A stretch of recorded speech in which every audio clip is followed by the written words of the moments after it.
All right, guys, welcome back to another live stream with my friend Steve Wright. We are so excited to talk with you guys about your gut and allergies. I already have a question in the chat while someone was waiting there, so we'll definitely get to that one. But thanks for being here today, Steve.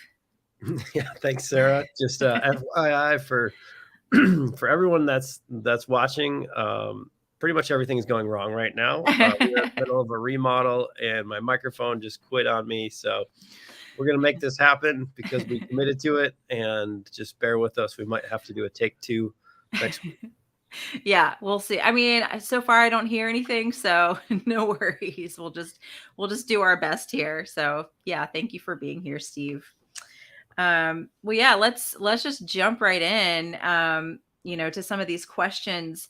How are gut health and seasonal allergies related in the first place? I don't think a lot of people really understand how that works. So can you kind of explain some of those mechanisms?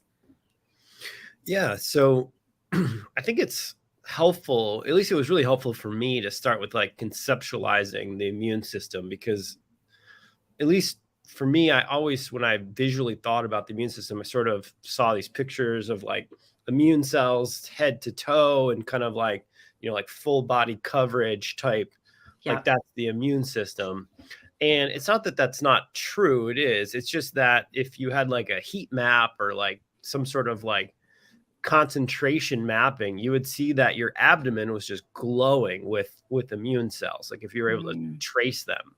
And so when you hear 70% or maybe 80% of your immune system is in your gut, that's kind of like a new visualization that really helps me begin to understand the gravity of the gut immune connection. Because if 70 to 80% of all the available cells and mechanisms for immunity are like concentrated in and around your stomach, your intestines, and the cells that support those organs, that means that whatever happens in those organs and whatever comes in there is going to be directly interfacing with your immune system on a pretty intimate and frequent basis. And so if we want to focus on like just a stronger immune system, it makes sense to have a lot of building blocks, have your amino acids and have your zinc and your vitamin C and sort of all the selenium, vitamin D, vitamin A, all these like sort of, I think of them as sort of like building blocks Mm. of immune system.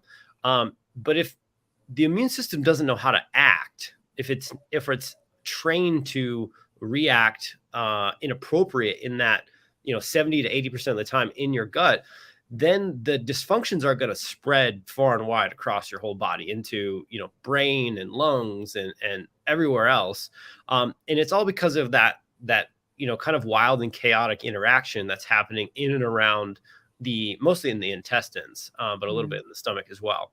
And so the cool thing is that there's been a lot of research ongoing for the last 10 to 20 years. And then we've just gone through a lot of changes in society around, oh, we want a stronger immune system, only to realize that like stronger isn't always the answer and antibodies aren't always the answer. It's Mm. much more complex of a story. And I think that opens the path to us talking about making smarter immune systems Yeah. that are like in relationship with the environment and changing with us as we go to different parts of the world or as we age. And I think, that's kind of where I hope to shift the conversation to in the coming years around things like seasonal allergies and, Hmm. skin eruptions and rashes and things like this. These very like frustrating things to have happen as a human. They can actually derail your entire day or week or month. Yeah. If they're going on. So that's, I think, the base foundation for our conversation today. Yeah, and I mean, how did the respiratory tract and the digestive tract basically are serving like as an immune barrier, correct? Yeah, yeah. I mean, if you think about it, your skin, pretty much every surface of your body is a barrier. It's like a building the wall, if you will, Yeah. around your body. But even more important is the mucus layers. Yeah. Yeah, So we have the absolutely. physical, the cellular physical barrier of the GI tract, of the skin, of the lungs. But mucus coats your alveoli sacs, which are in lungs. Mucus is sort of like the protector of your gut cells and the immune cells that are tucked into the gut cells. And so that mucous membrane is really the star of the show when it comes to protecting us, even though it's usually, at least for me, it was the thing I used to blame when I had really bad seasonal allergies. I would be like, oh, I hate snot. I hate mucus. I want it gone. It's gross. And it's like seemingly stuck in my head, and my head is so full I can't think. So, but the truth is that that mucous membrane is part of what keeps the interactions with the outside world at bay. And if you lose it, you're sort of taking away a big time protection. And I haven't found a great analogy, but the best analogy I have is like, if you lose your mucous membrane, that's like kind of giving yourself like a rug burn on your arm. It's like you've reduced the protections to your lungs and to your gut, and the outside world, even if it's, you know, grass-fed beef, it's too close to the important cells. There should be some space. There should be some give and take, and there's not. And when that happens, you can sensitize to everything. You can, you know, you can sensitize to beef, you can sensitize to chicken. And people used to get blamed and say, oh, that's all in your head. And now we know that's definitely not in your head. That there's real, you know, anatomical and biology reasons for that to happen. Absolutely. And, you know, I'm just kind of looking at a lot of the comments coming in. So many people are asking about their kids, you know, and I had a child, and I was a child that struggled with eczema and chronic ear infections and all of those things. And the gut was never discussed. I was like, oh, Sarah has a sensitive stomach. You know, we can't give her certain foods or her stomach gets upset. But, you know, what are your thoughts on, you know, kids that are really struggling with allergies? Well, it's very sad, and it's so difficult to deal with, I feel like, as a parent. It's way more common than you think. And obviously the comments are just rolling in about that. It's all kids. It's like kids. I'm like, okay, let's bump this question up a little bit. I mean, look, the stronger your gut is, like the better your gut health is, the less reactive you're going to be to seasonal allergies or to food sensitivities or to whatever. And so like at a base layer, there's like two systems that will cause an entire body to fail, whether it's in a kid or an adult. Although kids, let's talk about before puberty and after puberty, because hormones are the other system. Hormones, if they get totally wrecked, it will take down the rest of your body. If your gut gets wrecked, it'll take down the rest of your body. So those are the two systems you really can't lose. And if you improve both of those systems, you will see a benefit across the board, whatever you're dealing with. It may be large, it might be small. And so for kids, you know, the easiest thing to do, well, shouldn't say anything's easy with kids, but one of the hardest things to do that has the biggest benefit is to change their diet if you haven't done that. And I know that could be like changing churches, you know, that can be harder than that. And typically I've only seen it work when the whole family adopts this new way of eating. And that means, I'm guessing it's mostly moms on here, maybe a few dads, but that means enrolling dad, which is often, unfortunately, part of this problem. But when it can be a fun new adventure and like the whole family's changing, it's not just about, you know, little Joey or little Janie who's got this problem, it tends to go better. But if you can remove their dietary triggers, that is always step one. And, you know, getting filtration systems in the house, like air doctors or whatever else, to help remove pollens. Again, we're just removing things, and we're making actions that hopefully don't rely on a kid ingesting a substance or following the rules. So anything we can do to change the environment to lower the load on the incoming offending allergens, I think is a huge, like, worth the time and the money first. And then, you know, we get into, you know, are you working with a health provider? Have they done any parasite testing? You know, have they done nutrient testing? Are they low in any one sort of nutrient? Those types of things. And then, you know, probably beginning to test some gut support Yeah. supplemental gut support with that provider. Yeah. Yeah, because I think a lot of this boils down to leaky gut, which someone's already commented in here. And that was like on my list of things to talk about. And I don't think, I don't know this, but I don't know how many babies are necessarily born with leaky gut. I think it's definitely some kids, they're not born vaginally. They don't come into the Well, it's world with, actually everybody's born with a leaky gut. And oh, it's, really? oh yeah, it kind of like It coalesces over time. seals. Well, Oh, I mean, we don't have to get into this if we don't want to, but a leaky gut is a gut that stays open and chronically inflamed. Your gut yes. should actually be able to open up and flush toxins out. Hmm. If you get overheated, like heat stroke or like big exercise induced things like that, and it can even happen in a sauna, your gut cells will actually, and they're supposed to, open up, flush to either cool the body or eliminate toxins. The goal, though, is to have complete control over that, where it can open and close. But for the most of the time, it's closed unless there's an actual defense mechanism to open. And when we get into problems is when we get the leaky gut scenarios that are like linked to all the autoimmune conditions, that are linked to food sensitivity, seasonal allergies, all these things. That's where that there's no rubber banding. It's just Right. open, damaged, and then the immune system is just getting triggered. It's just getting Yeah. Constantly. peppered. Yeah. And I mean, imagine if, birds were just diving at your head all day long. Like you wouldn't get anything done and you would get really mad. And, Right. that's what's happening to those immune cells. They have to react because even though it's grass-fed beef or whatever, it's still an offending agent that's not properly broken down, and it's in the wrong place at the wrong time. And the body does not like wrong place, wrong time. Yeah, exactly. Yeah, I mean, I think eliminating the foods is like step one for a lot of people. That's what we did with my daughter because she had a lot of chronic ear infections and skin issues. And it was like, as soon as I put her, we actually did specific carbohydrate diet, and she's almost 15 now. And this was when she was like 2 or 3. So this Oh, was nice. like many years ago. Google mommy, I found SCD on the internet. I was like, well, this is what I have to do for her.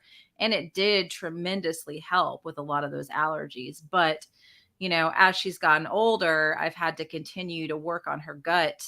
Like this year in particular, she hasn't had the same kind of allergies that she typically has because I've continued supporting her gut more and more and more. I've been using Tributerin, and then we've also just started using the Hollow Immune as well that you guys sent. And yeah, this is the first year that she hasn't come down with an ear infection that's Oh, taken nice. her out. So, and we're going to go to the beach next week, and she doesn't have an ear infection. So, usually we schedule a beach trip and we have to cancel it because of an ear infection. I mean, it literally happens every year because I'm not taking her to the beach if she's already infected. So, I feel with her, the stuff I've done to work on her gut, the diet has been first, but also these other things like the butyrate, Hollow Immune, those have also been supportive for her, in helping with her gut. And we also do bovine colostrum for her as well, on an Yeah, empty that's great. stomach, like twice a day. So that's something we started about 6 months ago also.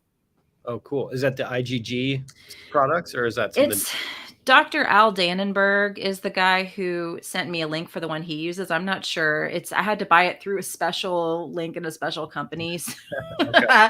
I'm not sure, but it's done really well for her.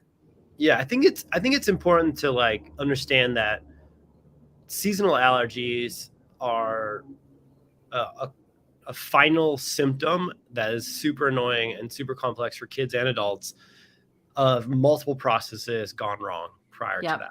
And Yep. so one of the process is too many of the allergens such that the body can't cope. Yep. Normally it could cope, but in this case, for whatever reason, it can't regulate. And so then we have to look at, okay, what are the cascading mechanisms that we can modify or interact with to help slow down that or improve that regulation. So one of them is leaky gut and butyrate, as you Mm-hmm. mentioned. We can improve the gut barrier function. We can lower the histamine release from the mast cells Mm. using things like butyrates and tributerins. Then we can do, there's other modifying agents to mast cells. There's the DAO enzyme. Yep. You can get that over the counter. It works for some people. It doesn't seem to work for everybody. We supplement with ancestral supplements. We get the kidney and thymus, and I Okay. put those in the freezer. And that actually, for our household, has been more powerful than just DAO from like Seeking Health. Okay. So I think Cool. for some people that it can actually go the other way. So I don't want to say one size fits all here, but that was one thing for us that did help improve that DAO response in the body. Yeah, that's Yeah. great. Um, and then and then you have like that interaction afterwards. Like, Hmm. so in we have two sides of the immune system. We have our innate immune system and our adaptive immune system. And the adaptive is where most of the chronic illnesses are. There's like dysfunction over there. And so innate is like, you know, your ankle swells, you have a fever, then intense, first line defense. Secretory IgA is innate. These are all like just brute force, like, oh my gosh, bad things are happening. Vomiting, diarrhea, things like Hmm. that are all innate defenses. And then you have the adaptive system, which is antibody production, things like that. And then these T helper cells, Th1 and Th2. And these T helper cells are supposed to be in balance. And the research shows that people with autoimmune conditions have too much Th1 dominance, and people with seasonal allergies, eczema, which is also kind of an autoimmune condition, but they have too much Th2 dominance. Hmm. And part of the thing is you can inhibit Th1 formation and Th2 formation, but an even cooler way to do it is just to get a lot more T helper cells, which basically force them into balance over time. And so we can modify that system using this new class of probiotics called paraprobiotics, which are basically heat-killed probiotics that are specially tuned for these sort of immune system interactions. Like the researchers have isolated them down and have said that, hey, they might do cool things over here or cool things over there, but like they're really good at modifying the TH system or something else like Interesting. that. And so you can lower the allergen counts, lower the offending things. You can improve the gut barrier system, relax the mast cells. You can improve the turnover of the histamine with the DAO, but you can also try to support the proper regulation between the Th1 and the Th2 side using probiotics and paraprobiotics. Okay. And do you think this is something, because I'm getting a lot of questions over here about, can the gut ever heal completely, or am I always going to need to supplement? Um, you know, s- Worried about wiping out the gut microbiome with antibiotics and just a lot of kind of questions like that. What are your thoughts on that? I mean, as long as you're not like over 70, Yeah. and as long as you haven't like had surgeries and like removed parts of your gut, have like deformities, physical deformities, I think there's always a chance it can be totally healed. I feel like I don't know if I'm totally healed, if you will, but like I think I'm a success story though, of somebody who is, I had exercise induced asthma. I had seasonal allergies where I was just a mucus machine for like Yep. 6 months. Like I would blow my nose in my clothes because I would just run out of Done like that. this, like I Yeah. don't. Yes, that's my story. Yeah, I mean, there's like nothing else you can do when you're a Yeah. mucus machine and your eyes are Yeah. crusted shut and you're like, oh my Yes, god, I'm then you go blind. outside and your eyes get swollen. It feels like there's razor blades in your nose. Like living here in Atlanta, everything turns yellow. We just finished the end of yellow and it's disgusting. It's like everything is dusted in pollen. The wind blows and it's like these clouds of yellow and it's just I would start and I haven't done this in years, thank goodness. I would start taking Claritin D, like the strongest Yeah, available preemptively at the end of February every year. I would like, all right, it's time to start the Claritin. yeah, But I have not had to do that in the last couple of years, especially the last year, just really taking care of my gut and then adding in some of the things like butyrate to make sure my gut is nice and sealed up. And the right probiotic for me has also made a big difference as well. yeah. I mean, so I would say there's two of us on this call at least that have been able to recover from some pretty nasty ways of living. I was stuck on Claritin as well. Oof, yeah. And then inhalers, I had to take like 2 inhalers just to like go for a jog, like not even like anything. I no Yeah. longer have any of those issues. That doesn't mean I don't get stuffed up. That doesn't mean doesn't mean I'm not a walking, talking human who still poops, pees, and has mucus, because I am, and we always are. That's not the goal, is to be some robot. But I don't have any of those real issues. So the answer is yes. For me, it was, and I think for most individuals, it is everything we're saying here, plus digging a little deeper. Mm-hmm. Like, you're going to have to work at some point with a functional medicine or integrative medicine provider to at least rule out that you have some sort of gut infection. Like, Right. you've got to get the proper testing. You need to work with a hormone person who can just check, how is your cycle doing? Or for men, where is your testosterone at? How's your cortisol? Things like that. You got to rule these things out. And if you have any really intense life situations, like abusive relationships, or you're coming Mm-hmm. from a place of dark depression, anxiety, trauma from things that have already happened, that is going to forever follow you, cause your gut to be messed up, cause your hormones to be messed up. So you're going to need to deal with that. And Right. when you deal with those root causes and you do the supportive lifestyle stuff and the supplements, I think you can have these massive breakthroughs where you're like, wow, that I don't even recognize that other version of my life. And if you're just starting this is your first live, or your second or your third or your fifth or even your 10th, you still might be like, I don't know if the juice is worth the squeeze.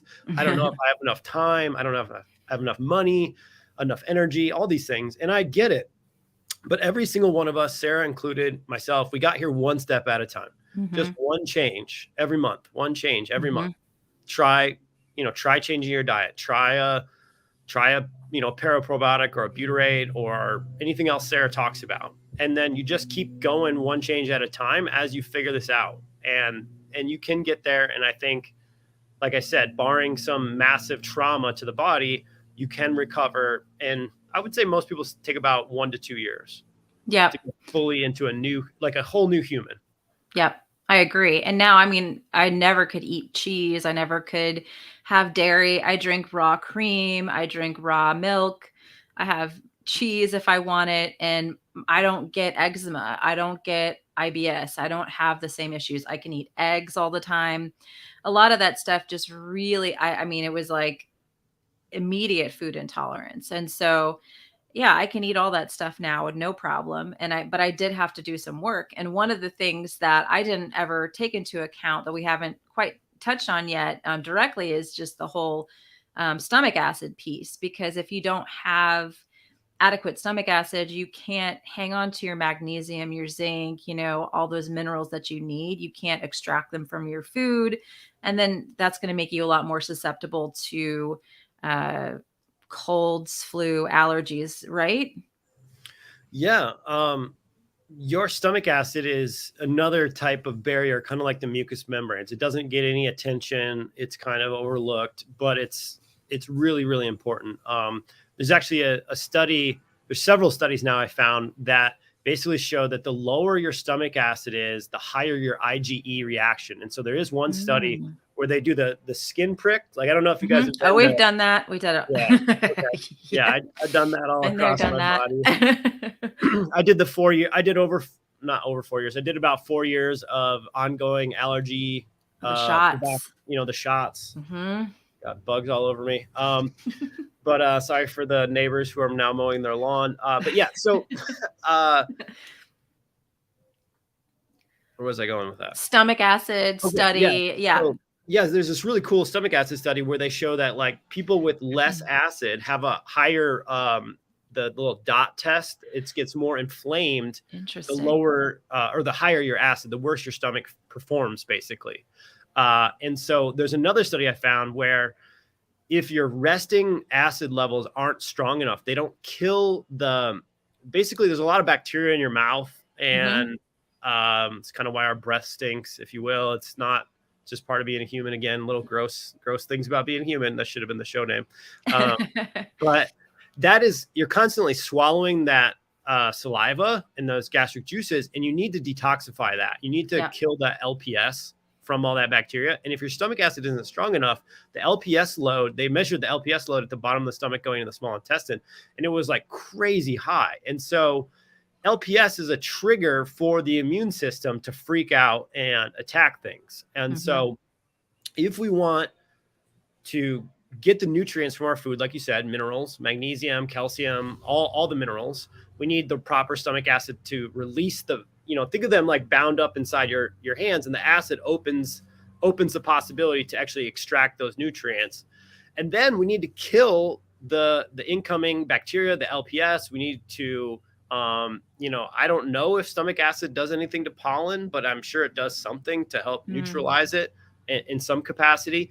And then we need the protein structures to be smaller, because if your stomach acid is high, if your stomach acid isn't strong enough, your proteins won't be broken down enough. And then that's another thing, kind of like LPS, that your body's like, whoa, we don't like misshapen proteins. We want amino acids. And so all those things combined, basically stomach acid is like a really underrated tool for most all conditions of chronic issues. And so I think, based on our show so far, like if you were trying to handle allergies through the gut, whether that's food reactions, and we're not talking about like anaphylactic allergies. This is not what the show is about. And nothing I'm about to say is a treatment for anything you have. It's just supporting the underlying mechanisms that cause the symptoms. But if you were to support your stomach acid, if you were to take a butyrate supplement like Tributyrin X, and then a probiotic or a paraprobiotic like Autoimmune, you would be sort of hitting that cascade from the moment you eat the food all the way down to the interaction with your immune system in the gut there. This fly is really into this hangout. So does that make sense? Yeah, it does. It does. It really does. Yeah. So I think the whole thing here is, just kind of attacking the gut, looking at, is your stomach acid low, and then looking at the diversity of the gut with your probiotics, right? And yours is the autoimmune, like you said, is different because it's actually targeting that immune system support, rather than some probiotics are just kind of generic, like you don't really know what you're getting, right? Yeah. I mean, right now I think it's best if you have a probiotic in your house, maybe either grab it, we can talk through it, or look at it after the show. There's basically, I would say, like 3 categories of probiotics in the market now. You can probably group everybody into this. One is just this broad spectrum, multi-strain, 20 billion, 50 billion, 1 million billion, it's not even a number, but whatever, 1 trillion cells, and it's got 10 strains or 12 strains or whatever. And all their marketing is focused on that. They're very excited about that. That is the first generation of probiotic support products, and can be helpful for some individuals. However, research is showing over time that if the strains and the amount of the strains in that product are not properly chosen, designed, and sort of designed for you or whoever's taking it, you're probably just wasting money, honestly. Yeah. What we're seeing is then the next class of probiotics that sort of became cool and useful, and they are useful, was a lot more focused on strains and types. And so that's when you had all these spore biotics, and S. boulardii became really, it's probably first S. boulardii, then spore biotics over the last 5 to 7 years were like the big innovation. And it was like, oh, we have to have survivability, and we have to have the specific spore formers. And this specific strain has been, done some research. And so that was like your next sort of more targeted probiotic. And those definitely have merit. They work really well for some people. Unfortunately, again, it still seems a bit hit or miss with them. And so the next class of probiotics that are rolling out right now, which Holoimmune belongs to, is more of like a specific or a targeted product for certain individuals and certain conditions in order to really try to maximize the benefit for those people. So there's products out that are like, hey, this is for blood glucose support. I talked to that company, but I was like, man, those are way too expensive for me to get behind. I was like, I can't do. Totally. They were trying to get me to come on as affiliate, and I was like, I can't tell my people to buy that. That's way too damn expensive. But yeah, theirs is all blood sugar.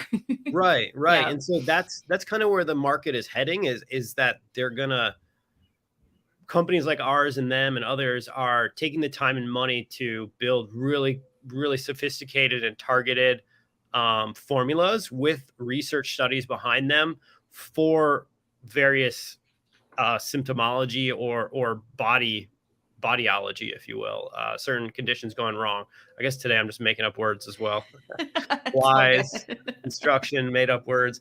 But holoimmune, so all the strains in holoimmune are actually killed off. So this idea that your probiotics have to be alive to have any benefit is just utter bullshit.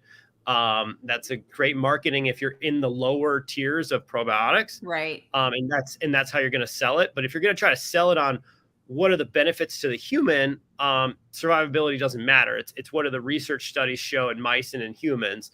And so there's 3 heat-killed strains in holoimmune, all of which show benefit for the immune system. And I tried to balance them with some beta glucans to basically have support for the adaptive immune system, the innate immune system, and then the crossover, because there's a crosstalk, right? The innate immune system has to let the adaptive immune system know, hey, get out of bed, report for duty. You're going to have some work to do in the coming weeks. And if that communication doesn't happen, you can get immune dysfunction. And so I kind of, after looking at everything over the last 3 years about the immune system and just trying to be as healthy as I could be, as well as my family, and some of us in our family have compromised immune systems, I started to realize that a smarter immune system has the ability to do all those things. The innate immune system really responds well. The adaptive responds well. It doesn't over respond in either case. And then it crosstalks really well. And so that's what holoimmune was done or was built for, was to address those issues. And the 3 strains in it are, they all have human clinical data on them. Some of them do have children data. However, our product specifically is the first on the market to combine all 3. And therefore, that has not been studied. So I can't tell you that it's safe for kids or anything like that. You need to work with your provider on that kind of thing. But the individual strains, 2 of the 3 do have kid data, pretty cool, strong kid data on them for eczema and for seasonal allergies. So that's part of why it was chosen as well. Again, I'm always trying to get the highest ROI with the lowest risk. And quite frankly, it is a bit of a uncontrolled test out there. No one has ever created a specialty immune probiotic with these strains in the history of man, as far as I can tell. So results are pretty cool so far, but it is one of those things where you're like, I've tried other things. Will this change? I don't know if it will. You literally have to try it, and then we'll have to give you your money back if it doesn't work out. Yeah, I mean, I've kind of been watching in your group, the Facebook group, people trying it out and saying that typically they have reactions to probiotics. Probiotics don't do well for them, but they've tried the holoimmune. They're actually having a really good result with that. So I think that's encouraging, because I know a lot of people that, maybe are on this channel are more towards elimination diets, low carb, keto, carnivore.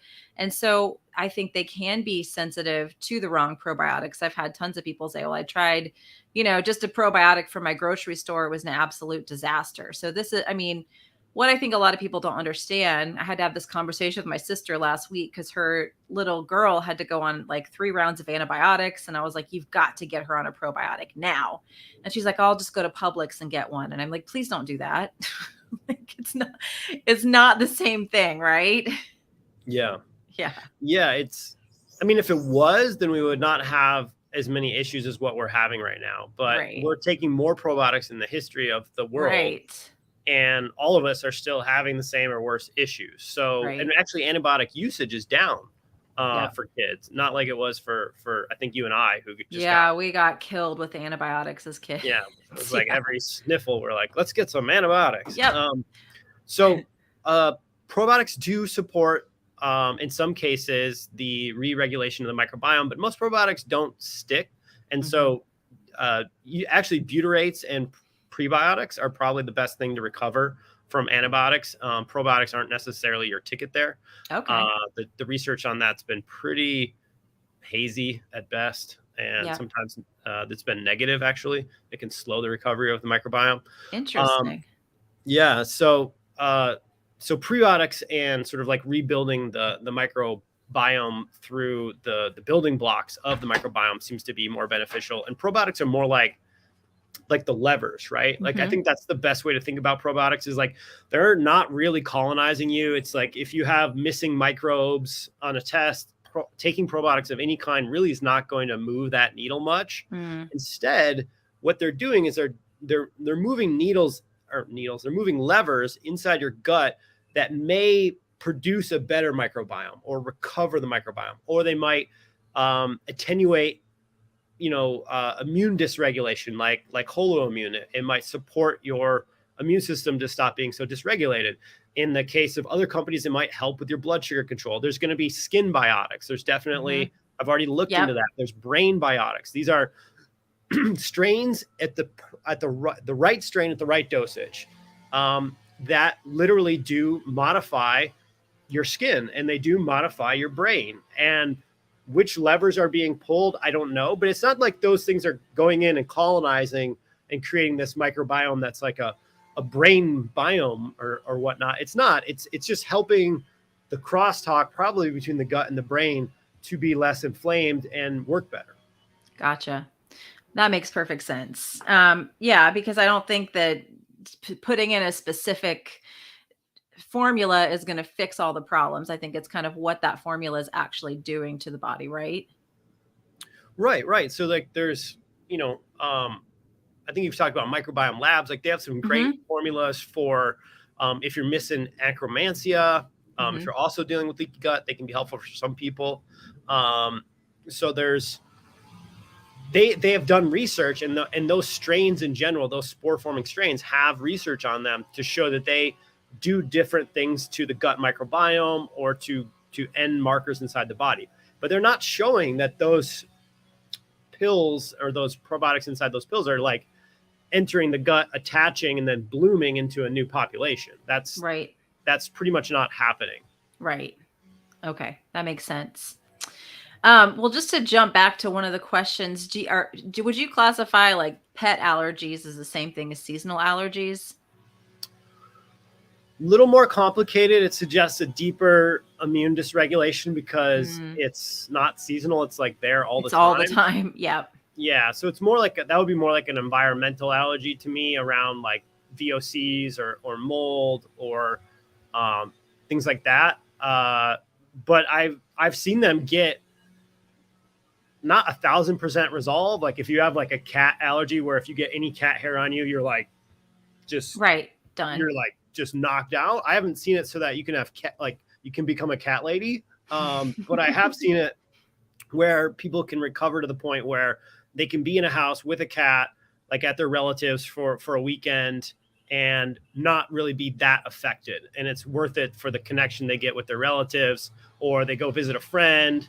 The cat runs across them, they pet it. It's okay. Not a big deal. So I think there is some potential for recovery, but I don't know that there's no like quote unquote treatment for that to ever completely fix it. I'm sure some people have recovered at Yeah, some level. but supporting the gut really on a basic level is going to hopefully help in that process, would you say?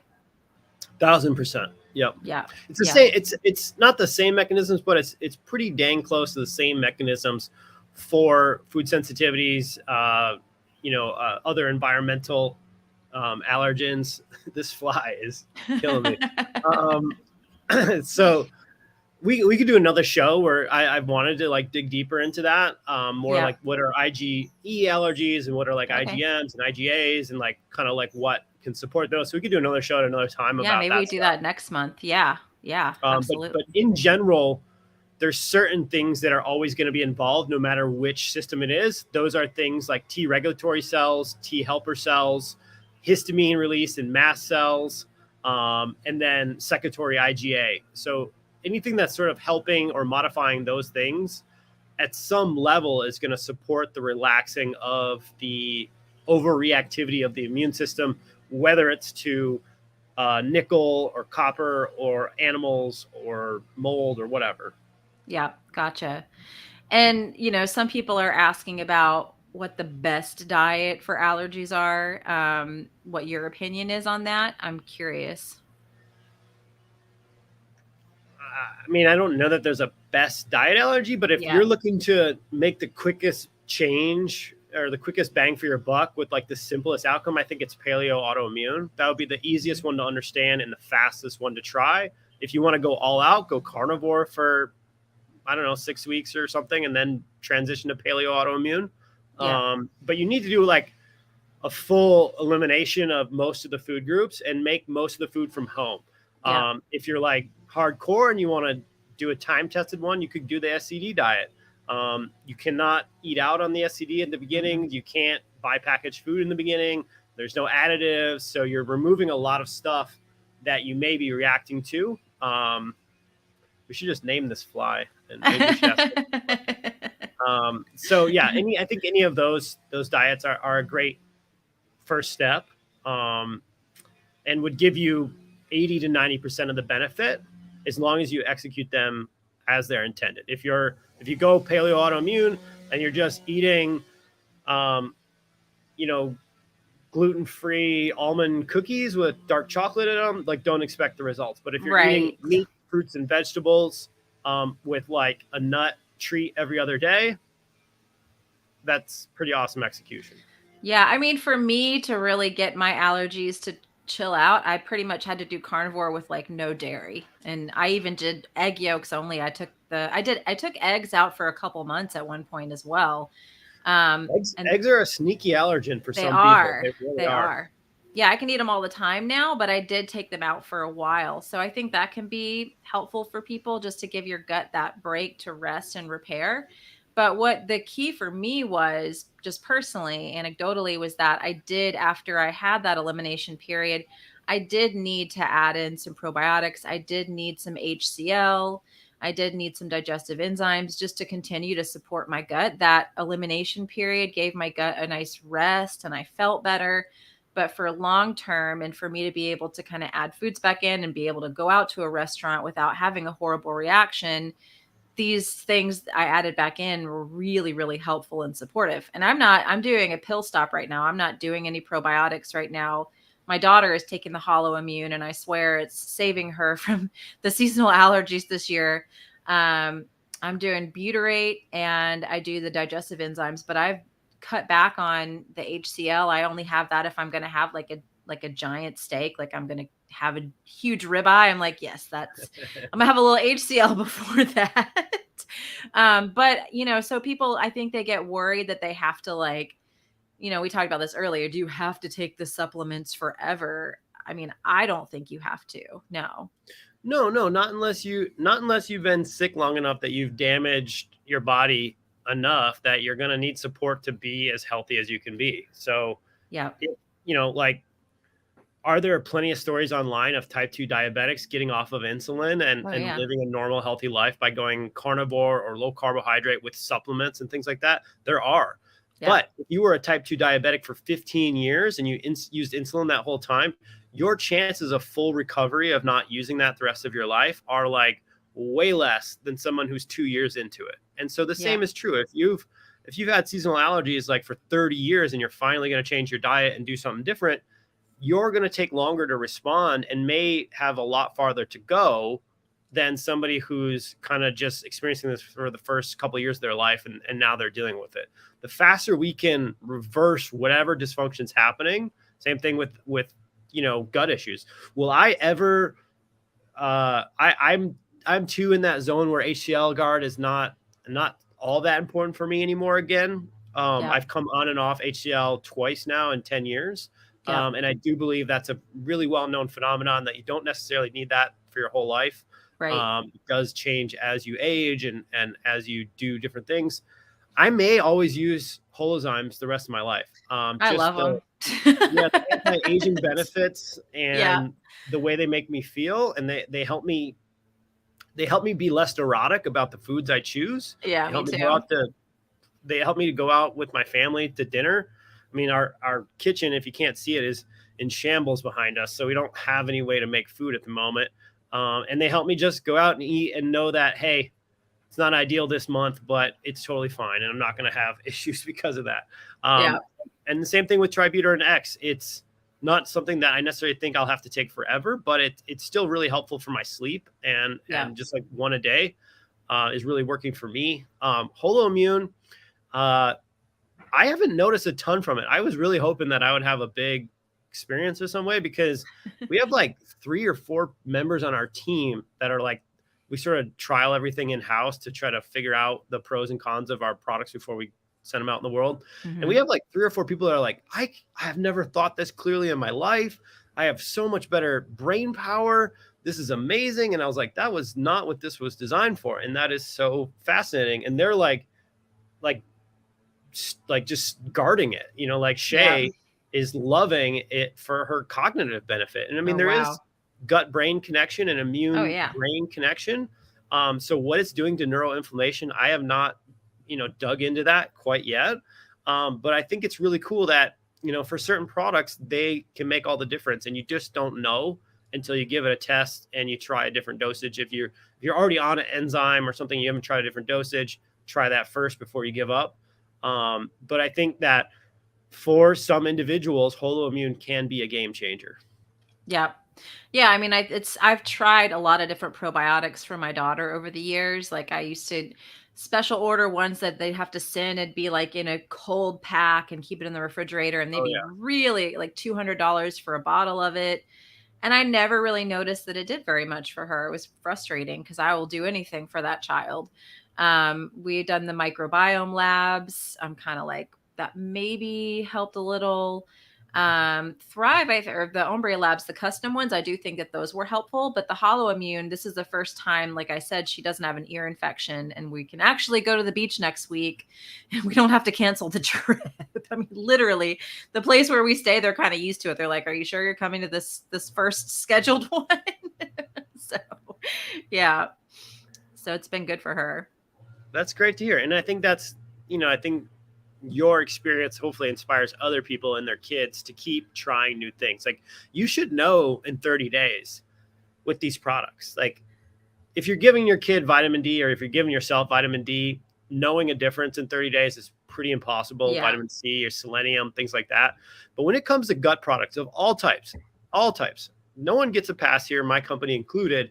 You should notice something good or bad in 30 days. If not, you got the wrong dose or the wrong product. And a lot of times, I don't know, maybe the myth out there is that you have to wait longer for the benefit. I've heard that. Like six months before. I'm like, really? Maybe 6 months till you're like really over that issue. But like you should see signs of change within weeks. Mm-hmm. Now, don't buy holoimmune if you're like totally stuck on Benadryl and Claritin and thinking it's going to, you know, treat or save you, because it doesn't do those things. It's more of a gradual buildup. The studies suggest that after 60 days is when the benefits should really kick into your immune system. It takes time to like basically remodel the T helper cells and other parts of it. So I don't want it to be like, you know, this is not a treatment for these types of things. It's supportive for these types of things. And when the right lifestyle and diet are all put together, it can be one of the last pieces to, I think, really unlock just being a normal human again. Yeah. And I mean, I always mention this in every live stream. The cool thing about your company that is one of the reasons I bring you on and talk about and use your products is that you will actually, if a product doesn't work for someone, you will allow them to send it back and get a refund, correct? Yeah. Yep. Yeah. Totally. So we have health coaches on staff to try to help you with any questions you have around, should I take this, or, you know, should I try a different dosage? And then we give you 60 full days. And sometimes we even extend that if you're willing to keep testing and working with us before we give you a refund, because we've mentioned it several times. I've tried like 50, 100 probiotics in my life. And if I could get like even 50% of that money back that didn't work, oh my gosh, like I would be a little bit more well off. And same. I think it's hard enough to be sick and it's hard enough to get well, that if we can, make it favorable and easier to try things and then take your money elsewhere when it doesn't work. I think that's what good companies should do.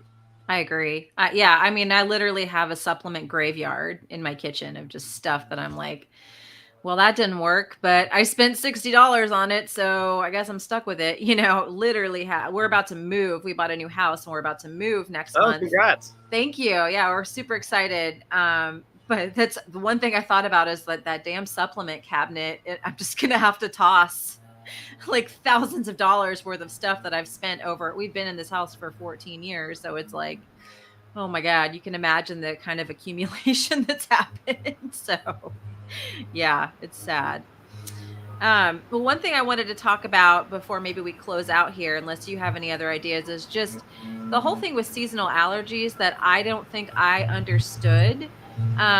Was that if you're taking something like a Claritin or Benadryl, to help, that could actually kind of make things worse in the long run, right? Like it's kind of taking down that DAO production. This fly and I are going to have it out. I don't know if I'm familiar with it inhibiting DAO production. You'll have to send me that research, and we can do another one when I don't have a fly and a leaf blower kicking my butt right now. But I do know that I took a lot of Benadryl as a child, and then me too. I took a lot of Sudafed. Yep. And unfortunately, the studies on Benadryl now, and again, I could get this wrong because I didn't necessarily prepare for this. Yeah. So the question, around these pharmaceuticals, but I believe that's a class 1 antihistamine, and those are linked to cognitive disorders and cognitive decline in a pretty strong way now as we age. And so Claritin is in a different classification, and there's like a class 2 or something like that. There's whatever class Benadryl is in, that is the class that definitely has long-term side effects from usage, and you want to avoid if possible. I'm concerned, even though the data is not there yet, that we're going to find out that there's these other side effects from using these other antihistamines long-term as well. And so typically we don't find out about these long-term side effects until 20 or 30 years of drug usage, which is what happened with proton pump inhibitors. Now it's happening with Benadryl. Frankly, even opiates, people weren't catching on to the damage of opiates for like 15 to 20 years. Yeah. And again, it's not that any one of these drugs is toxic and like it's never like if you have a surgery, taking an opiate might be a great idea. If you're in a life-threatening condition, taking a Benadryl is a really good idea. But taking it on a regular basis for seasonal allergies could get you into some trouble long-term. And so I think that's where hopefully the education is going to move to. And we might be able to talk about that on the next show as give me some time to prep the research. Uh-oh. You still there? Now I'm not sure if I'm the frozen one or if you're the frozen one. If you guys are still with us live here, can you put something in the chat? Let me see if I can see it. Like Amanda or Jeremy's girlfriend. Are we still live? Hopefully. It looks like I'm still seeing some chats here. So Sarah's frozen. Okay, cool. Thank you, Andrea, Jeremy's girlfriend. So I guess we'll probably be wrapping up here as we've been having a ton of technical difficulties, but I think the summary is we'll do a part 2 where we dive a little deeper into immune dysfunctions and antihistamines, use the proper pharmaceuticals when they're appropriate and try not to use them long-term if possible, because I think oftentimes we end up finding out that there are long-term side effects. So that's actually one of the driving factors behind creating Holoimmune is that my mom takes Claritin like every day, and other family members also take Claritin every day just to survive. And I get it because I was there as well. And when you're if the choice is like, can you show up for your kids and can you show up for your job? Hey, welcome back. Sorry, my laptop died. I guess we're just going to call this episode technical difficulties. Yeah. I promised them a round 2 where we go a little deeper and we have less technical difficulties. Okay. But I guess I'll just wrap this. Yeah, we were about to wrap up anyway. Yeah, I was gonna wrap it because I wasn't sure if you were gonna make it back. Yeah. But so I have a long-term vested interest in trying to figure out how to get my family members off Claritin because I'm skeptical. Yeah, I don't, same. as I said, I don't know of any research that's negative at this point. But I do know that as Sarah's doing a pill stop, I actually encourage pill stops for anybody that buys healthy gut supplements. Like, we shouldn't always give the body the exact same drug. And yet at the same time, I know if the choice is your family or making money, like, you're going to take the drug or you're going to take the product, even if it has negative side effects, in order to just show up for your loved ones. And so Holoimmune is our first step in trying to, I don't know, find alternatives for this and see what happens. And there'll be more to come, and we can do another show, round 2, next month. Where Yep. I'm prepped on antihistamines, and I can do a little bit more explanation about the immune system and kind of what goes wrong, if that's what people were asking about. Okay, awesome. Yeah, let's definitely make a note to do that next month in May, because we try to do these every month. And yeah, a lot of people are commenting saying their kids take Claritin and Zyrtec, and that's what the doctor tells you to do. But like you said, I just don't know that that's what we need to be doing. I think we need to look at the gut and get to the root cause of why this is happening, why there's this dysfunction. So yeah, awesome. Well, Yeah. Steve, thank you so much for coming on, and everything we talked about is in the information section, guys, and I'll continue checking comments on YouTube. So if you have a question, And we do have a coupon for Holoimmune as well. Oh, Sarah, yeah. we made Sarah a special coupon. I think this is the first talk about Holoimmune and the first cool. coupon. So you guys are the first to know, first to hear about it.